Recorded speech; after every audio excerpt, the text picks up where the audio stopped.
Hello थिरन family, कैसे हो आप सब। आई होप कि आप सभी लोग बढ़िया हो गए। तो सीधी बात, नो बकवास, सीधा मुद्दे पे आते हैं जो कि अपना एपिसोड। लेकिन उससे पहले अभी के अभी लाइक करो जाके।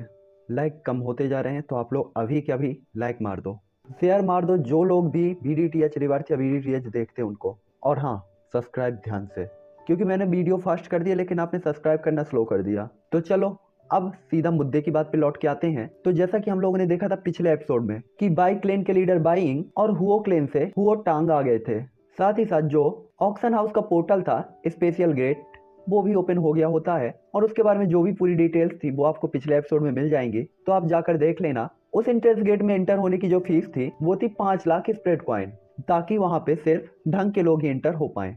तो चलो, ये एपिसोड स्टार्ट होता है जस्ट वहीं से जहाँ पे सभी लोग 5 लाख स्प्रिट कॉइन की बोली को सुनकर काफी ज्यादा उदास हो जाते, क्योंकि उन्हें पता था ये बहुत बड़ी कीमत है। हालांकि अपने जोयान को इससे कोई भी फर्क नहीं पड़ता था, क्योंकि एशियन डेसोलेट टेम्पल से जब वो आया था तो उसे काफी सारे स्पिरिट स्टोन मिल चुके थे। इसलिए जोयान इस कीमत को बड़ी आसानी से चुका सकता था। इस टाइम पे शहर के काफी सारे लोग उस स्पेशल पोर्टल के सामने आ जाते हैं और 5 लाख स्प्रिट कॉइन देने लगते हैं और अंदर जाने लगते हैं। हालांकि इस टाइम पे 5 लाख स्प्रिट कॉइन देते समय उन्हें थोड़ा सा दर्द भी हो रहा था, क्योंकि ये कीमत बहुत ज्यादा थी। इस टाइम पे भीड़ काफी ज्यादा हो चुकी थी और इन्हें 3 लाइन में डिवाइड कर दिया गया था। और ये 3 लाइन इतनी बड़ी थी कि कोई भी इन्हें नॉर्मल आंखों से देख ही नहीं पा रहा था। इस टाइम पे जोएन, जिसने की पूरा ही ब्लैक कलर का डोपेंग पहना हुआ था, वो लाइन में सबसे ज्यादा पीछे खड़ा हुआ था और हेल्पलेस तरीके से नीलामी के घर में एंटर होने की वेट कर रहा होता है। हालांकि जोएन अभी लाइन में खड़ा ही था कि तभी उसकी नजरें दोनों फैमिलीज के मेंबर पे पड़ती है, जो कि लाइन पे ही लगे हुए थे। ये देखकर जोएन सरप्राइज होते हुए कहता है, क्या उन्हें भी लाइन में लगना पड़ेगा। इस टाइम पे ये दोनों ही क्लेन, बाई क्लेन और हुओ क्लेन के मेंबर्स होते हैं।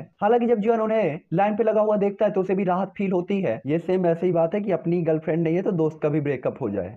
मतलब हम लाइन में लगे हुए हैं और दोस्त भी लाइन पे लगा हुआ है तो खुशी मिल गई।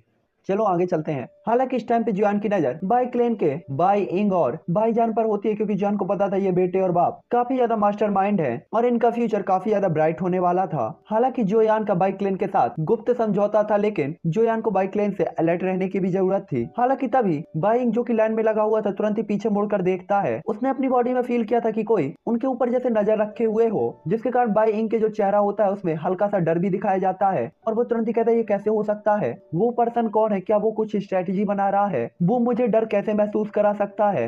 हालांकि इस टाइम पे बाइंग ने जो ऑरा और स्पिरिचुअल पावर फील की थी वो एशियन डेसोलेट टॉम्ब के अंदर जियो यान की ही फील की थी, इसलिए वो तुरंत ही कहता, क्या ये वो हो सकता है। तभी भाई जांग कहता है, पिताजी की ये क्या है। उसने देखा था कि उसके फादर के फेस इंप्रेशन काफी ज्यादा बदले हुए थे और उसने बहुत कम ही टाइम पे अपने फादर के फेस इंप्रेशन ऐसे देखे हुए थे, क्योंकि आमतौर पर वो काफी ज्यादा शांति रहते थे। इसीलिए ये देखकर वो काफी ज्यादा हेल्पलेस महसूस कर रहा होता है। तभी उसके फादर कहते हैं, कुछ भी नहीं, बस ये एक एल्यूजन है। जब एक बार हम ऑक्शन हाउस के अंदर एंटर हो जाते हैं तो बस हमें थोड़ा सा अलर्ट होने की जरूरत है। बाइंग की बात को सुनकर भाईजान तुरंत ही अपना सिर हिला देता है। इस टाइम पे जॉन सिटी के आसमान के अंदर लाइनें काफी बड़ी थी, इसके कारण ये पूरा ही प्रोसेस पूरे दिन चलता है। इस टाइम पे जब जोयान ऑक्शन हाउस के अंदर एंटर होता है तब तक पूरी तरीके से शाम हो चुकी होती है, जिससे देखा जा सकता था कि इस ऑक्शन हाउस का अट्रैक्शन कितना बड़ा था। हालांकि इस टाइम पे जैसे ही जोयान उस पोर्टल के सामने पहुंचता है तो वहाँ पे एक ब्लैक कलर के कपड़े पहने हुए पर्सन खड़ा हुआ था, जिसे सिर्फ पैसे इकट्ठा करने से ही मतलब था। हालांकि जोयान जैसे ही उसे पैसे देकर अंदर जाने ही वाला था कि तभी वो बंदा कहता है, तुम बहुत कीमती हो। ये देखकर जोन काफी ज्यादा शौक हो जाता है। आखिरकार उसने अपना ऑरा सबसे हाइड करके रखा हुआ था, फिर भी सामने वाले ने उसकी पावर को सेंस कर लिया था, जो सोचकर जोन को काफी बड़ा झटका लगा था। और इससे जोन ये तो समझ गया था कि सामने वाला बंदा हाई रैंक का डाउडी लेवल का वॉरियर होगा, जिसकी रैंक 4 या की 5 स्टार होगी। और इसके अलावा वो एल्केमिस्ट भी हो सकता है या कि दोनों ही हो सकता है। हालांकि जॉन इसे ज्यादा दिल तक नहीं सोचता और तुरंत ही खाली जगह के अंदर इंटर हो जाता है, जिसके बाद फैलती है चारों तरफ व्हाइट कलर की लाइट, जहां जोयान अपनी आंखें खोलने तक में कैपेबल नहीं होता। वो बस फील कर सकता था कि वो किसी बहुत तेज लाइट के सामने से गुजर रहा है। इसलिए जॉन तुरंत ही अपने हाथों को उठाकर आंखों के ऊपर रख लेता है और इसके बाद धीरे धीरे अपनी आंखों को खोलता है तो जियोयान को अपने सामने एक स्क्वायर दिखाई देता है, जो कि बहुत बड़ी इमारत की तरह था और किसी एशियंट शहर की तरह दिखाई दे रहा था। इससे निकलने वाले एशियंट ऑरे को देखकर जॉन को अपने दिल में हल्का सा डर फील होता है। इस समय जॉन देख सकता था कि उसके सामने की उस बहुत बड़ी बिल्डिंग के सामने सभी लोग जा रहे होते हैं और एक दरवाजे से होकर ऑक्शन हाउस के अंदर एंटर हो रहे रहे थे। ये देखकर जॉन को ये तो पता चल जाता है कि स्पेशल ऑक्शन हाउस सच में काफी ज्यादा इफेक्टिव है। इसीलिए जोयान भी तेजी से आगे की तरफ बढ़ना लगता है और ऑक्शन हाउस के अंदर जाने लगता है। इस टाइम पे ऑक्शन हाउस का inner area normal auction house से बहुत अलग नहीं था। हालांकि यहाँ किसी को अगर कोई अंतर बताना हो तो वो केवल यही होगा कि यहाँ पे बैठने के लिए सबकी सामान्य व्यवस्था ही की गई थी। चाहे वो हाफ मार्शल एम्पर लेवल का वॉरियर हो या कि डाउडी लेवल का वॉरियर, सभी एक जगह पर ही बैठ रहे थे। जोयान ने भी एक सीट पकड़ ली होती और वो वहाँ पे बैठ गया होता है। इस टाइम पे जो वो ऑक्शन हाउस होता है वो बिल्कुल खचाखच भर चुका होता है। हालांकि तभी बीच का वो स्क्वायर प्लेटफॉर्म धीरे धीरे हवा में ऊपर उठने लगता है और उसके साथ ही पूरा ऑक्शन हाउस भी कांपने लगता है। हालांकि कुछ ऊपर तक आने के बाद वो प्लेटफॉर्म पूरी तरीके से स्टेबल हो जाता है और सभी लोग एक ह्यूमन फिगर को देखने लगते हैं जो कि उस स्टोन प्लेटफॉर्म के ऊपर खड़ी हुई होती है। हालांकि इस टाइम पे उस प्लेटफॉर्म के अंदर जो खड़ा हुआ था वो एक ओल्ड पर्सन था। हालांकि दिख तो वो बिल्कुल नॉर्मल ओल्ड मैन की तरह ही रहा था, लेकिन जॉन अपनी स्पिरिचुअल पावर की हेल्प से ये बता सकता था कि ये जितना नॉर्मल दिख रहा है उतना नॉर्मल है नहीं और इस ओल्ड मैन की पावर कम से कम 7 स्टार डाउडी लेवल के ऊपर ही होनी चाहिए। हालांकि जॉन को उस ओल्ड मैन की बॉडी में स्पिरिचुअल पावर फील नहीं होती। इसका मतलब ये नहीं था कि उस ओल्ड मैन की बॉडी में स्पिरिचुअल पावर नहीं है, बल्कि इसका मतलब सिर्फ इतना था कि उसकी स्पिरिचुअल पावर पहले ही जॉन से काफी ज्यादा है, जिसके कारण जॉन उसे सेंस नहीं कर पा रहा। ये देखकर जॉन समझ जाता है 4 सुपरसेक्ट तो कुछ भी नहीं है। इस कॉन्टिनेंट के अंदर काफी सारे हिडन और पावरफुल लोग हैं। हालांकि तभी वो ओल्ड मैन कहता है, हर कोई ओल्ड, मैं आज इस ऑक्शन हाउस को लीड करूंगा और मैं उम्मीद करूंगा कि यहाँ पे आए हुए हर कोई अपनी इच्छा की वस्तु को प्राप्त कर सके। इस टाइम पे वो ओल्ड मैन ज्यादा 3-5 और इधर उधर की बातें नहीं करता और सीधा ही मुद्दे की बात पे आता है, जिसके बाद वो तुरंत ही अपने हाथ को आगे करता है और उसमें एक जेट का बॉक्स दिखाई देता है और उस जेट के बॉक्स के अंदर काफी ज्यादा हाई लेवल की एनर्जी थी और काफी पावरफुल ऑरा प्रोड्यूस हो रहा था। जिसके बाद वो ओल्ड मैन कहता है, आज की पहली चीज है Z bone fruit. Auction house के अंदर की ये जो पहली चीज जेड बोन फ्रूट थी, ये वैसे तो एक फ्रूट था लेकिन इसके अंदर काफी क्वांटिटी के अंदर डूबी हुई रहती थी और अगर कोई इसे रिफाइन करके स्वेलो कर लेता था तो वो अपनी पावर को कम टाइम में काफी ज्यादा अच्छे से बढ़ा सकता था। हालांकि आपके लक और आपकी पावर के हिसाब से ही आपकी पावर को बढ़ाता था। इस टाइम पे सभी हाफ मार्शल एम्पर लेवल के वॉरियर इसके लिए काफी ज्यादा एक्साइटेड थे क्योंकि वो इसकी हेल्प से अपनी पावर को थोड़ा बढ़ा सकते थे। तभी ओल्ड मैन कहता है, जेड बोन फ्रूट की स्टार्टिंग कीमत 8 लाख स्पिरिट कॉइन है और last price 5 million spirit coin. और इसके बाद वो जेड बॉक्स को खोलता है तो उसके अंदर व्हाइट कलर का एक प्यारा सा फ्रूट दिखाई देता है। इस टाइम पे जैसे ही वो लोग 8 लाख स्पिरिट कॉइन सुनते हैं तो उनके तो फेस इंप्रेशन ही हरे हो जाते हैं, क्योंकि यहाँ इंटर होने के लिए उन्होंने पहले ही 5 लाख स्पिरिट कॉइन दिए थे और उन्हें उम्मीद बिल्कुल भी नहीं थी कि यहाँ का पहला आइटम ही इतना ज्यादा महंगा होगा। हालांकि तभी वो ओल्ड मैन कहता है, देवियों और सज्जनों, हालांकि इसकी कीमत आपको ज्यादा लग सकती है लेकिन सभी हाफ मार्शल एम्पर लेवल के वॉरियर्स को ये पता होना चाहिए कि आपकी पावर को काफी हद तक बढ़ा सकता है और ऐसी चीज के लिए 8 लाख स्पिरिट कॉइन मुझे नहीं लगता कि कोई बड़ी कीमत होनी चाहिए। आखिरकार पैसा सिर्फ मोह माया है। पैसे से आप कुछ भी नहीं कर सकते लेकिन इसे हासिल करने के बाद अपनी पावर को बढ़ा सकते हैं और पावर से आप काफी सारी चीजें हासिल कर सकते हैं। यह ऐसा बोल रहा है जैसे LIC की पॉलिसी बेच रहा हो, जिंदगी के साथ भी जिंदगी के बाद भी। हालांकि उस ओल्ड मैन की बात को सुनकर सभी लोग अपने दिमाग को अपने घुटनों में भेज देते हैं और तुरंत ही अपना सिर हिलाकर कहते हैं, इस कॉन्टिनेंट के अंदर पावर की ही रिस्पेक्ट है। भला 8 लाख स्पिरिट कॉइन की कीमत कौन देख सकता है। मैं 8 लाख स्पिरिट कॉइन की बोली लगाता हूँ, मैं 9 लाख स्पिरिट कॉइन की, मैं 10 लाख स्पिरिट कॉइन की। और इसके बाद बोली बढ़ते बढ़ते अचानक 2 मिलियन स्पिरिट कॉइन के करीब तक पहुंच जाती है। ये देखकर डाउडी लेवल के वॉरियर भी काफी ज्यादा शॉक होते हैं कि जेड बोन फ्रूट के लिए 2 मिलियन स्पिरिट कॉइन ये कुछ ज्यादा ही नहीं था। हालांकि तभी एक बंदा कहता है 3 मिलियन स्पिरिट कॉइन। ये सुनकर सभी बोली लगाने वाले पर्सन को देखते हैं जो कि ब्लैक कलर के कपड़ों से लिपटा हुआ था और उसका चेहरा साफ नहीं दिखाई दे रहा था। हालांकि उसने जेड बोन फ्रूट की कीमत लगाई थी, इसका मतलब था कि वो हाफ मार्शल एम्पर लेवल का वॉरियर होना ही चाहिए। हालांकि यहाँ पे सभी को पता था कि 3 मिलियन स्पिरिट कॉइन से बाहरी दुनिया में 2 से 3 जेड बोन फ्रूट आसानी से मिल सकते थे, लेकिन ये काफी ज्यादा अनएक्सपेक्टेड था। ये बंदा यहाँ पे एक फ्रूट के लिए इतनी महंगी कीमत लगा देगा,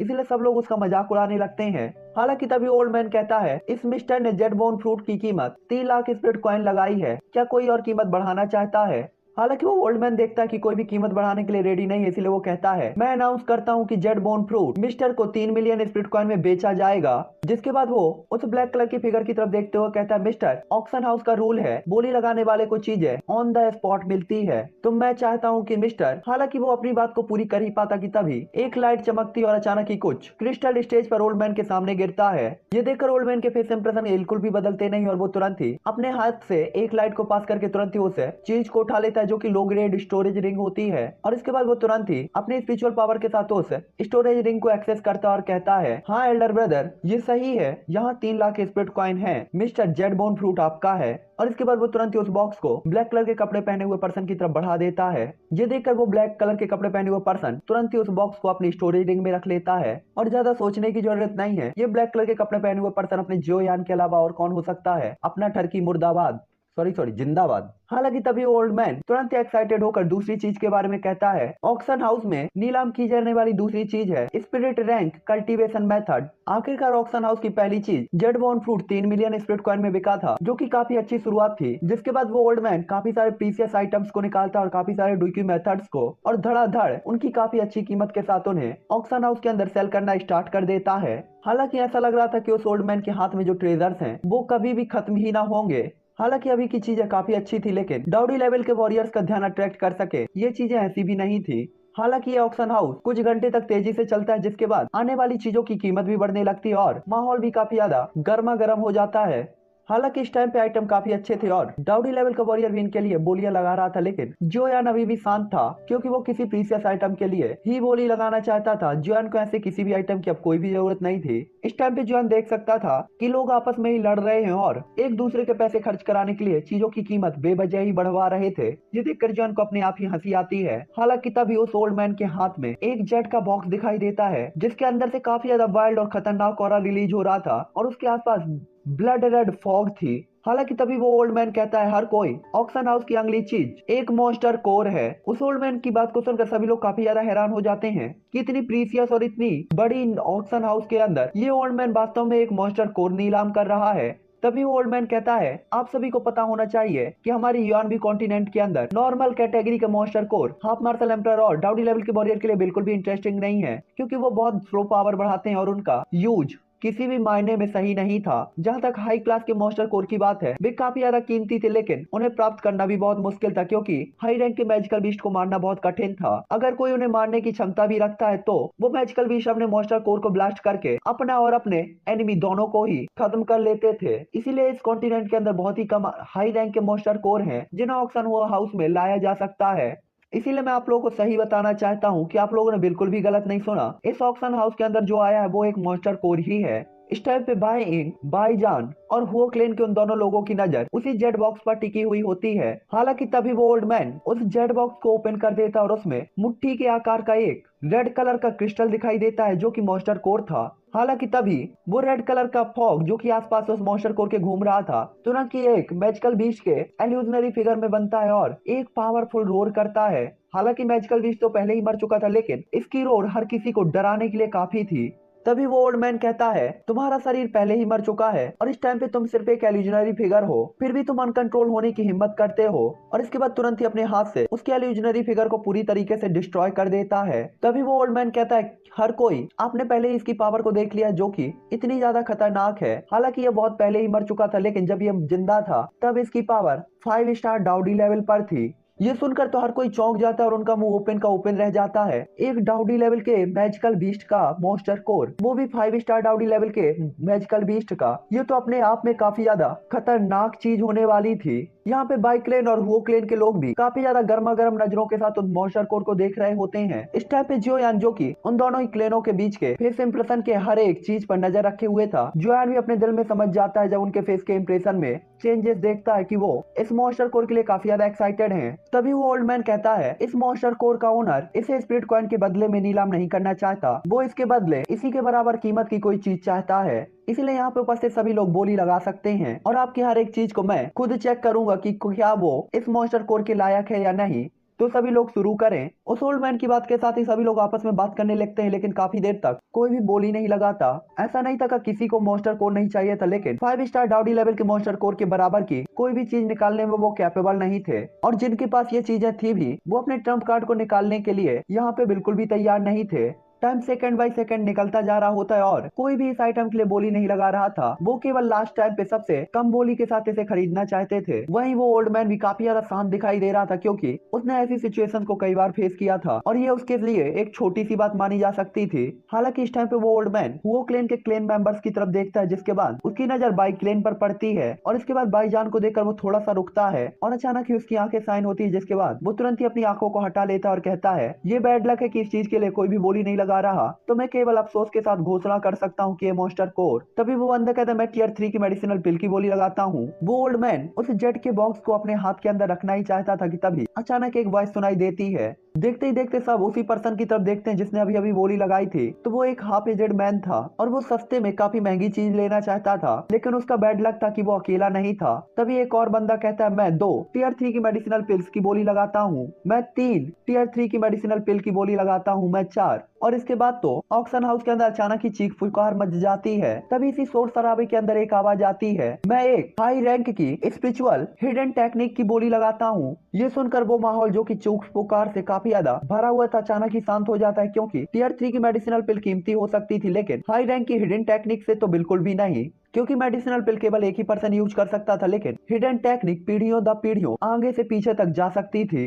इस टाइम पे वो ओल्ड मैन जैसे इस वॉइस का पीछा करता है तो तुरंत ही वो देखता है कि ये हुओ क्लेन का हुओ टिंग था, इसलिए उसके चेहरे पे अचानक ही एक स्माइल आ जाती है। हालांकि तभी आवाज आती है मैं 2 हिडन टेक्निक की बोली लगाता हूँ। ये देखकर तो सभी के होश उड़ जाते हैं कि आखिरकार किसने हुओ क्लेन के साथ बोली लगाने की हिम्मत की थी। हालांकि तभी उस जगह पर देखकर ओल्ड मैन के चेहरे में स्माइल आ जाती है, क्योंकि ये बाई क्लेन होता है और देखते ही देखते उन दोनों के बीच की बोलियां बढ़ने लगती हैं। 3 हिडन टेक्निक, 4 हिडन टेक्निक। ये देखकर वोटिंग को काफी ज्यादा गुस्सा आती है, क्योंकि उसे पता था सीक्रेट आर्ट टेक्निक या की हिडन टेक्निक ऐसी कोई भी चीज नहीं थी जिसे वो आसानी से खर्च कर सकता हो। हालांकि उसे ये मॉन्स्टर कोर चाहिए था, लेकिन वो इसके लिए इतनी ज्यादा कीमत बिल्कुल भी नहीं दे सकता था। हालांकि काफी ज्यादा सोच समझ के वो एक बार कहता है 5 हिडन टेक्निक। ये देखकर बाइंग तुरंत ही कहता है 5 high class spirit rank technique और एक low grade spirit rank hidden technique. इस टाइम पे बाइंग का पीछे हटने का बिल्कुल भी इरादा नहीं था। तभी बाइंग कहता है एल्डर वोटिंग, अगर आप और बोली लगा सकते हैं तो बोली बढ़ाइए, मैं जरूर पीछे हट जाऊंगा और आप इसे ले सकते हैं। बाइंग की बात को सुनकर वोटिंग तुरंत ही कहता है बाइंग तुम मुझे धोखा देना चाहते हो, वोटिंग अब इससे ज्यादा कीमत नहीं लगा सकता था, इसीलिए वो तुरंत ही संकोच करता है और कहता है ठीक है, अगर तुम्हें ये मॉन्स्टर कोड चाहिए तो तुम इसे रख सकते हो, मैं और आगे नहीं बढ़ूंगा,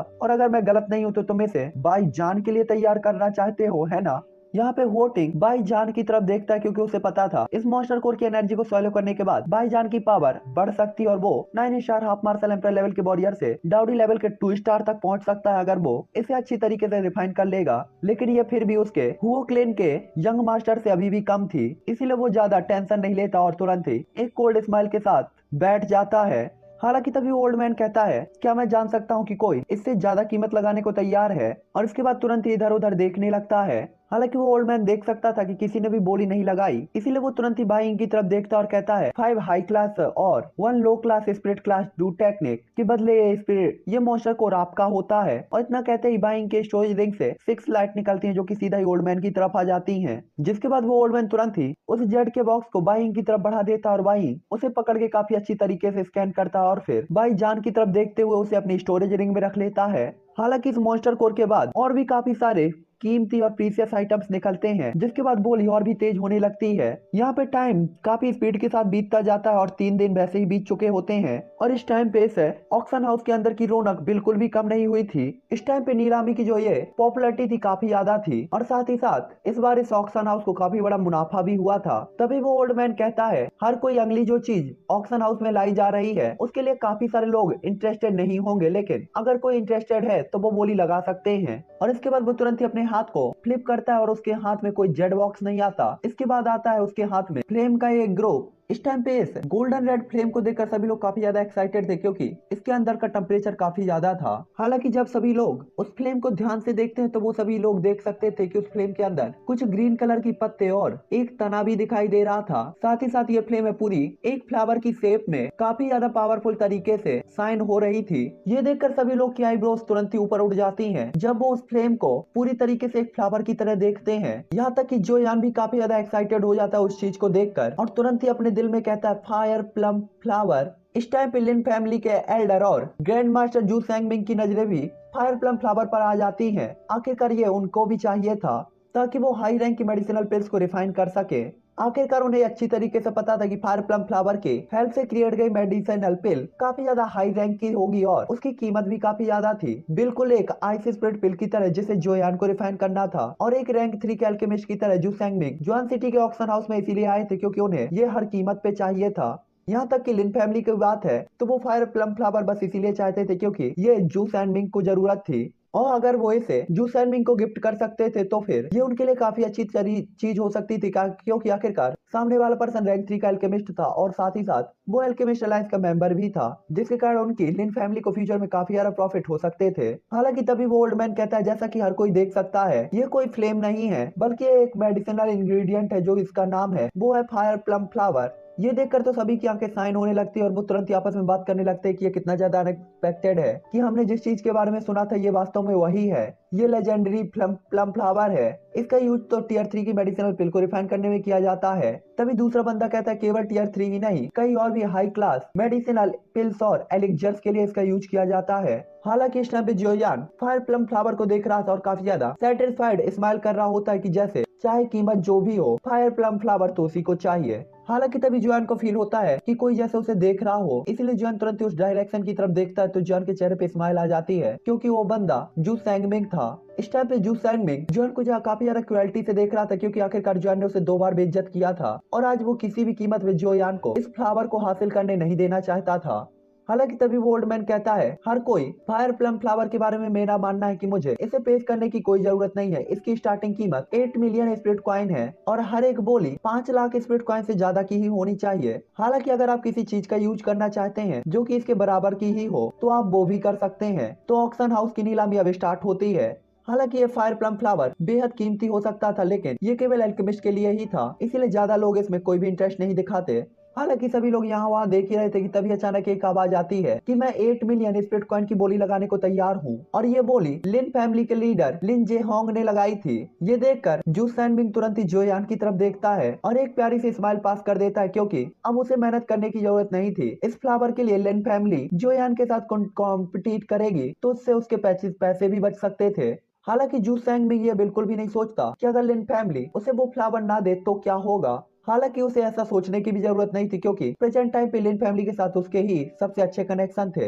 हालांकि जोयान जब देखता है कि पहली कॉल करने वाला पर्सन लिन फैमिली का लीडर है तो जोयान को बिल्कुल भी सरप्राइज फील नहीं होता। आखिरकार वो एक ही थाली के चट्टे बट्टे थे, इसलिए जोयान काफी प्राउडली और शांत लहजे में कहता है 10 मिलियन स्पिरिट कॉइन। इस टाइम पे जोयान को पैसे की बिल्कुल भी चिंता नहीं थी क्योंकि वो बाबा अंबानी बन चुका था। इस टाइम पे जैसे ही जॉन 10 मिलियन स्प्रिट कॉइन कहता है तो सभी लोग तुरंत ही जोयान की तरफ देखने लगते हैं। उन्हें भरोसा नहीं था कि जॉन इतनी ज्यादा कीमत बढ़ाएगा। इस टाइम पे वो क्लेन के मेंबर भी जोयान को देख रहे थे जो कि जू सैंगमिंग के खिलाफ कॉल कर रहा था। यहाँ तक कि 10 लाख स्प्रिट कॉइन की कीमत कोई ज्यादा नहीं थी। ऐसा नहीं था कि वो इसे अदा नहीं कर सकते थे लेकिन इसके लिए उन्हें भी काफी नुकसान उठाना पड़ता और वो इस चीज के लिए परेशानी क्रिएट बिल्कुल भी नहीं करना चाहते थे। दूसरी तरफ बाई क्लेन के बाप बेटे भी जोयान को ही घूर रहे थे क्योंकि जोयान ने बाई को बार बार ही सरप्राइज किया था। हालांकि फायर प्लम फ्लावर का उनसे कोई भी लेना देना नहीं था, इसीलिए वो ज्यादा टेंशन बिल्कुल भी नहीं लेते। हालांकि तभी लिन फैमिली का लीडर कहता है मैं 11 लाख स्प्रिट कॉइन की बोली लगाता हूँ, तो अपना टर्की तुरंत ही कहता है मैं 12 लाख की बोली लगाता हूँ और एक कोल्ड स्माइल के साथ जू सैनमिंग की तरफ देखता है जिसके कारण जू सैनमिंग तुरंत ही कांपने लगता है। इस टाइम पे नीलामी जोयान और लिन जेहोंग की तरफ से आगे पीछे बढ़ती गई और कोई भी इसमें इंटरफेयर करने की हिम्मत नहीं कर सकता था। इस टाइम पे लिन जेहोंग तुरंत ही कहता है 13 लाख। हालांकि वो ज्यादा स्पिरिट कॉइन का यूज नहीं कर सकता था क्योंकि उसे पता था कि 13 मिलियन स्पिरिट कॉइन पहले ही काफी बड़ी बोली है और अगर इससे ज्यादा की वो कीमत लगाएगा तो ये उसके लिन क्लेन के फाउंडेशन को भी इफेक्टिव करेगा।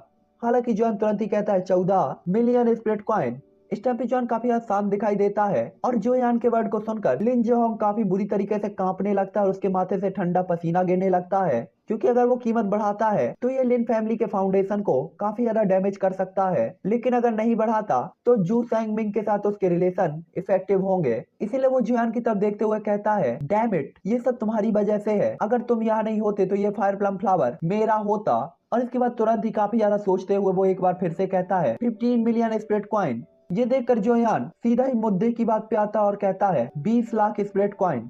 इस बार जियोयान ने सीधा ही कॉल को 5 मिलियन स्प्रिट कॉइन बढ़ा दिया था जो सुनकर लिन जेहोंग भी बुरी तरीके से कांपने लगा और सबकी नजरें सीधा ही जोयान के ऊपर पहुंच गईं। सभी को पता था 20 मिलियन स्प्रिट कॉइन मतलब 2 करोड़ स्प्रिट के सिक्के। इतना पैसा भला कौन बर्बाद कर सकता था। इस टाइम पे ऑक्शन के हाउस के स्टेज पे वो ओल्ड मैन जैसे ही जोयान को देखता है तो तुरंत ही स्माइल करता है, क्योंकि उसने अंदाजा लगा लिया था कि ये चीज तो अब उस ब्लैक कलर के कपड़े पहने हुए वाले पर्सन को ही मिलनी चाहिए, क्योंकि उसे पैसों की बिल्कुल भी परवाह नहीं है।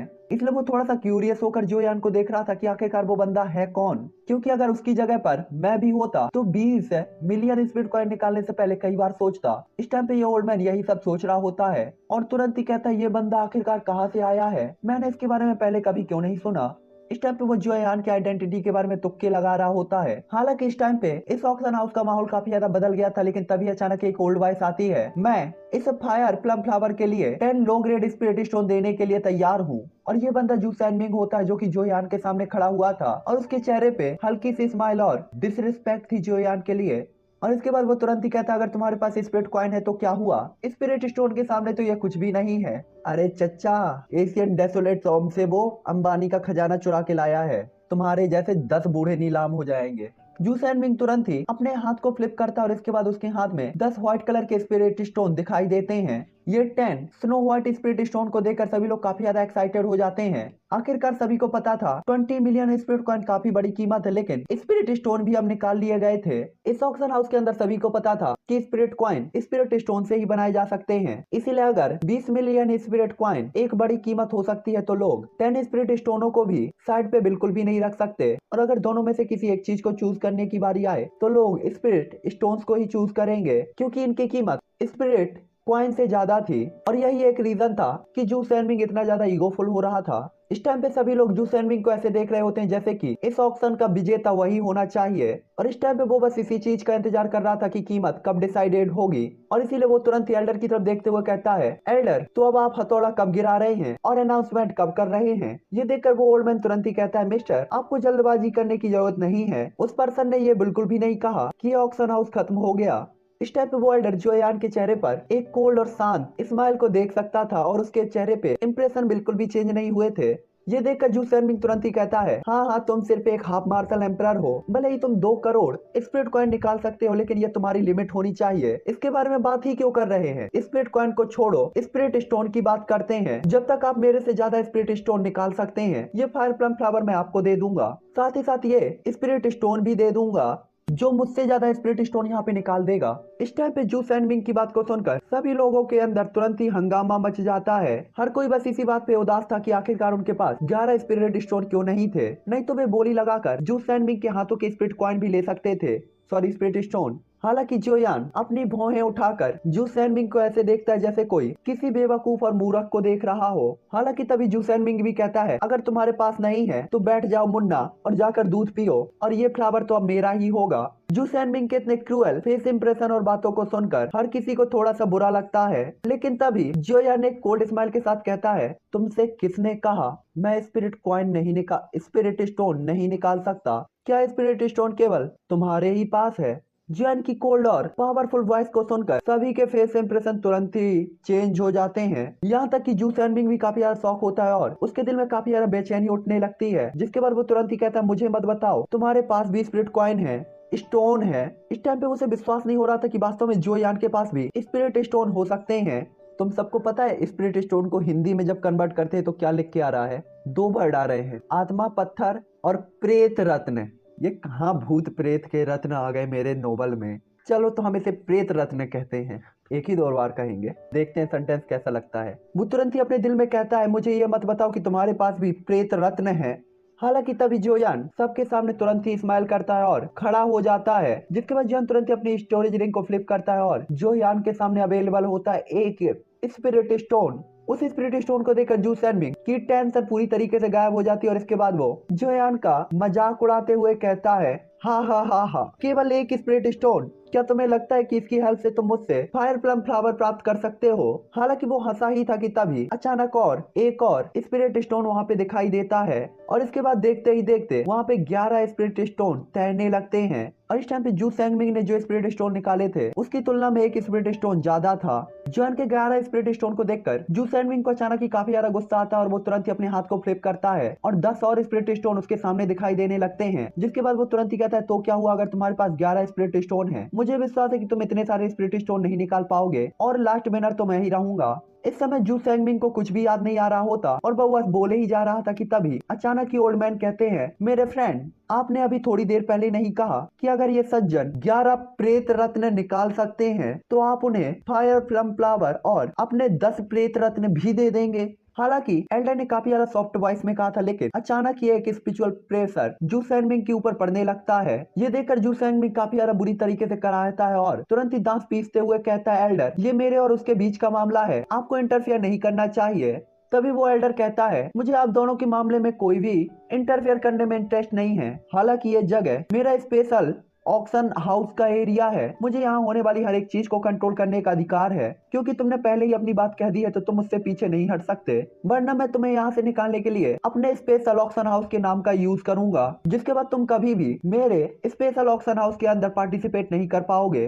इस टाइम पे जू सैनमिंग के फेस इंप्रेशन तुरंत ही बदल जाते हैं जब वो उस ओल्ड मैन की बात को सुनता है। उसे उम्मीद नहीं थी कि ओल्ड मैन ऐसा कुछ कहेगा। इस टाइम पे न केवल वो फायर प्लम फ्लावर प्राप्त करने में कैपेबल नहीं था, बल्कि उसे अपने स्पिरिट स्टोन भी देने पड़ रहे थे, जो कि उसने काफी ज्यादा मेहनत के साथ जमा किए थे। और सबसे इम्पोर्टेंट बात यह थी कि ये वो उसे देने पड़ रहे थे जिससे वो सबसे ज्यादा नफरत करता था, जिसके कारण उसे काफी ज्यादा गुस्सा भी आता है। घंटा उखाड़ लो। इसीलिए कहते हैं, जब काफी ज्यादा खुश हो तो किसी से कोई प्रॉमिस मत करो, और जब काफी ज्यादा गुस्सा हो तो किसी को कुछ बुरा मत कहो, चुप हो जाओ, क्योंकि दोनों ही कंडीशन में अपने आप को कंट्रोल नहीं कर पाते हम लोग। तो चलो, इसी विचार के साथ और व्यभिचार के साथ, समाचार के साथ और बेकार के साथ एपिसोड को अब मैं एंड करता हूँ। निठल्लो, और भी काम है मेरे को। अभी एक वीडियो और भी तो बनाना है तुम लोग के लिए। उस वीडियो के अंदर हम इस एपिसोड को पूरा ही कंप्लीट कर देंगे। लेकिन यार, तुम लोग लाइक शेयर सब्सक्राइब नहीं करते। मुझे पता, क्या बताऊं, मैं इतनी मेहनत करता हूं और तुम लोग कुछ नहीं करते। कमेंट तो कर ही देना कम से कम जाकर, और लाइक का बटन होगा वहां पे, टच करके देखो क्या होता है। व्हाइट, ब्लू, नीला, पीला कुछ होता है क्या, बताना फिर कमेंट करके क्या हुआ। चलो, मिलता हूँ नेक्स्ट वीडियो में। लाइक्स और गाइस